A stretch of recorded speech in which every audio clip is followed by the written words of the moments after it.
రైతులకు good news. 20న PM Kisan నిధులు నేరుగా రైతుల ఖాతాల్లో జమ. ఈరోజు 17 తారీఖు, రేపు 18, 19, 20 తారీఖున పీఎం కిసాన్ నిధులు రైతుల ఖాతాల్లో నేరుగా పడబోతున్నాయి. రైతు భరోసా నిధులు ఈ నెలాఖరున పడబోతున్నాయి. నిన్న ఆల్రెడీ వార్త వచ్చింది. ఈరోజు ఆంధ్రజ్యోతి అతను ఈరోజు కూడా రాసిన పరిస్థితి మాత్రం ఉంది అని చెప్పుకోవచ్చు. నెలాఖరున రైతు భరోసా నిధులు పడబోతున్నాయి. 20 తారీఖున మాత్రం పీఎం కిసాన్ నిధులు మాత్రం రాబోతున్నాయి. ఇది రైతాంగానికి శుభ సూచకం. ఇంకా రైతాంగానికి ఇప్పుడు ఎరువుల కొరత చాలా పెద్ద ఎత్తున ఉంది. విత్తనాల కొరత ఎస్పెషల్గా ఇప్పుడు స్టార్టింగ్ స్టేజ్ కాబట్టి నకిలీ విత్తనాలతో అనేక మంది నా రైతాంగం ఇబ్బందులు పడుతూ ఉన్నారు. ఆ నకిలీ విత్తనాల కొరత లేకుండా చూడాల్సిన ఆవశ్యకత ఉంటుంది. విత్తనాల కొరత లేకుండా నకిలీ విత్తనాలను అరికట్టాల్సిన ఆవశ్యకత మాత్రం మన వ్యవసాయ శాఖ అధికారుల దగ్గర, రాష్ట్ర వ్యవసాయ శాఖ మంత్రి దగ్గర, మన రాష్ట్ర ముఖ్యమంత్రి రేవంత్ రెడ్డి దగ్గర ఉంటుందని చెప్పుకోవచ్చు. మరి ఆ విధంగా ముందుకెళ్తే రైతాంగం మాత్రం నెక్స్ట్ వచ్చే ఎలక్షన్లలో కాంగ్రెస్కి అండగా ఉండే ఆస్కారం ఉంటుంది. లేదంటే కర్రు కాసి వాత పెట్టే ఆస్కారం ఉంటుంది. ఇప్పుడు రైతులు కూడా మేల్కొన్నారు. రైతుల దగ్గర కూడా 50% స్మార్ట్ ఫోన్లు వచ్చిన నేపథ్యం మాత్రం ఉంది అని చెప్పుకోవచ్చు. మరి ఆ స్మార్ట్ ఫోన్లు వస్తే రైతాంగ సమస్యలపైన ఏ వంగడాలు వేస్తే ఎట్లా ముందుకు వెళ్తున్నాయి, ఏ వంగడాలు బెస్ట్, ఏ వంగడాలు వరస్ట్ అనేది రైతాంగం కూడా చదువుకొని రైతులు కూడా సెల్ ఫోన్లలో చూసి నేర్చుకుంటున్న నేపథ్యం మాత్రం ఉంది. వాళ్ళకు ఇంకా మనము భరోసా కల్పించాల్సిన ఆవశ్యకత మాత్రం ఉంది. ఆ భూసార పరీక్షల కేంద్రాలు ఆ తాళాలేసే ఉన్నాయి. ఇప్పటికీ ముఖ్యమంత్రి కేసీఆర్ నుంచి మొదలుకుంటే రేవంత్ అన్న వచ్చినా కూడా ఆ భూసార పరీక్ష కేంద్రాలకు ఇంకా ఆ తాళాలు షట్టర్లు ఓపెన్ చేయలే, తాళాలు వేసే ఉన్నాయి. ఇప్పటికైనా రైతుల పక్షపాతిగా ఉండాల్సిన ఆవశ్యకత ఉంటుంది. బట్ ఎనీవే కేసీఆర్కి మాత్రం రైతు పక్షపాతి అన్న పేరు వచ్చింది. ఎందుకంటే సాహుకారుల దగ్గరికి పోకుండా, అప్పులు కాకుండా రైతాంగాన్ని కాపాడిన ఒక గ్రేట్ లీడర్ కేసీఆర్ అని కూడా చెప్పుకోవచ్చు. తద్వారా చేదోడు వాదోడుగా కేసీఆర్ ఉండడంతోనే రైతాంగం చేతుల 4 పైసలు మాత్రం మిగిలినాయని చెప్పుకోవచ్చు. ఏ ముచ్చట కాముచ్చట. అదేవిధంగా పొరపాటున రైతు ఏ కారణంగా చనిపోయినా కూడా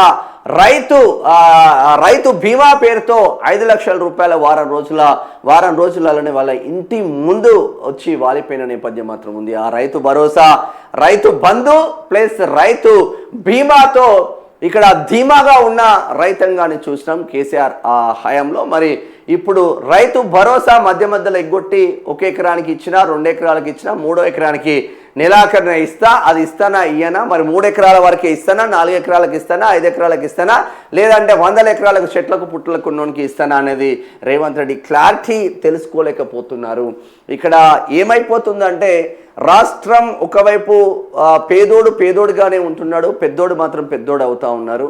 రాష్ట్రంలో రైతాంగ సమస్యలు మేజర్ కీ రోల్గా ఏ రాష్ట్రమైనా రైతుల మీదనే ఆధారపడుతుంటుంది. కానీ ఆ రైతులకు కనీసం ఆ పనిముట్లు ఇచ్చే కార్యక్రమం కూడా చేసుకోలేదు. నికార్సైన ఒక 5 ఎకరాలో 10 ఎకరాల భూమి ఉన్న రైతు ఏం కోరుకుంటాడు, నాకు ఒక ట్రాక్టర్ ఉంటే బాగుండరా అనుకుంటాడు. కానీ ప్రైవేట్ ఫైనాన్స్ దందాకెళ్ళి రైతుల నడ్డి విరుస్తూ ఉంది. అదే మీరు సబ్సిడీ పేర్ల మీద 50% సబ్సిడీ పేర్ల మీద మీరు ఇక్కడ కేంద్ర ప్రభుత్వం కావచ్చు, రాష్ట్ర సర్కార్ కావచ్చు అనేక స్కీములు తీసుకొస్తా ఉన్నది కేంద్ర సర్కార్. బట్ ఇప్పటికి కూడా రాష్ట్రానికి రాలేకపోతుంది. సౌర విద్యుత్తుతో అనేక పంపు సెట్లను దేశవ్యాప్తంగా 4 లక్షలు, 5 లక్షలు, 10 లక్షల చొప్పున పంపు సెట్లను పంపిణీ చేసింది కేంద్రం. రాష్ట్రానికి మాత్రం షిల్లి గవ్వ రాలేదు, ఒక పంపు సెట్ కూడా రాలేదు. అది మన రాష్ట్ర పాలకుల దుస్థితి అని కూడా చెప్పుకోవచ్చు. ఒకసారి చూద్దాం. 20న పీఎం కిసాన్ పైసలు రైతుల ఖాతాలో జమ చేస్తామని కేంద్రం ప్రకటన. రైతులకు కేంద్ర ప్రభుత్వం గుడ్ న్యూస్ చెప్పింది. త్వరలోనే 23వ తేదీన పీఎం కిసాన్ నిధులను విడుదల చేయనున్నట్లు ప్రకటించింది.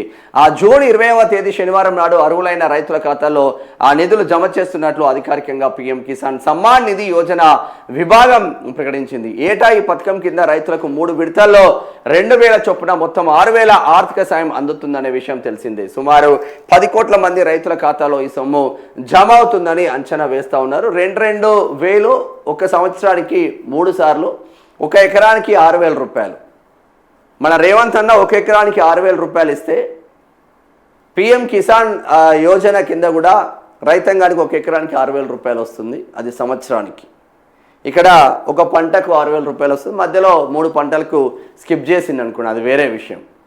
ఏదేమైనా రైతులపైన ఎలక్షన్లు వచ్చినప్పుడు ప్రేమ చూపించే ఈ నాయకులంతా రైతాంగం కలిసికట్టుగా ఉండి రైతు సంఘాలు బలోపేతమైతే, పార్టీకి ఒక రైతు సంఘం కాకుండా కాంగ్రెస్ రైతు సంఘం, బీఆర్ఎస్ రైతు సంఘం, బీజేపీ రైతు సంఘం, లెఫ్ట్ పార్టీల రైతు సంఘం కాకుండా రైతుల సమస్యలపైన ఒకటే సంఘం, మీరు ఎవరికైనా ఓట్లేసుకోండి, రైతు సమస్యలు వచ్చినప్పుడు నడి రోడ్డు మీద వచ్చి నిలబడండి, ఒక్కొక్కరికి ఉత్సాహపడకపోతాడు రైతులు. రైతులు కన్నెర్ర చేస్తే రాష్ట్రం దివాలా తీస్తుంది, రైతులు కన్నెర్ర చేస్తే దేశం కూడా సర్వనాశనం అవుతుంది. దేశంలో ఉన్న పాలకులు ఉత్సాహపోసుకుంటారు, రాష్ట్ర పాలకులైన. కాకపోతే రైతులు అందరికన్నా మంచోళ్ళు ఈ దేశంలో ఎవడన్నా ఉన్నాడంటే నా దృష్టిలో రైతు ఒక్కడేనా. రైతు ఒక్కడు, అంతా మోసగారులే తయారవుతుంది. దోస్తుల కాడి నుంచి మొదలు పెడితే నీ పక్కనే ఉంటుంది, నీతో వెన్నుపోటు పడుతూ ఉంటాం. రైతులకు కల్మషం లేకుండా ఇప్పటికీ 90% రైతులు మాత్రం ఉందని చెప్పుకోవచ్చు. ఇంకా రైతాంగానికి సేవలు అందించాల్సిన ఆవశ్యకత ఉంటుంది. వాళ్ళ పంటల విస్తీర్ణంతో పాటు ఏ పంటలు వేస్తే ఎటువంటి మార్కెట్లు ఉంటాయి, ఎక్కడ అమ్ముకోవాలి, ఏ పంటకు ఏ దిగుబడి వస్తుంది, ఇంటర్నేషనల్ మార్కెట్లలో పంటలు ఎట్లా ఉండేది, మన మార్కెట్లో పంటలు ఎట్లా ఉండేది, వేరే రాష్ట్రాలలో పంట అమ్ముకుంటే ఎట్లా ఉంటుంది అనేది దీనిపైన పూర్తిగా అవగాహన శిక్షణ తరగతులు రైతాంగానికి పెడితే ఆ రైతుల మంచి కోరిన వాళ్ళు అవుతాం. ఇప్పటికీ రైతు భరోసా లేదే, పిఎం కిసాన్ లేదే, ఇప్పుడు ఇస్తా అని చెప్పబడుతుంది. ఆల్రెడీ దుక్కులు దున్నబట్టే, ట్రాక్టర్ల డీజిల్ పోయబట్టే, ట్రాక్టర్కు ఎకరానికి ఇంత అని ఇవ్వబట్టే నా రైతులు. అందుంచే రైతుల పక్షపాతిగా ఎవడైతే ఉంటాడో వాడు పైకి వస్తాడబ్బా. ఇది పిఎం కిసాన్కి సంబంధించిన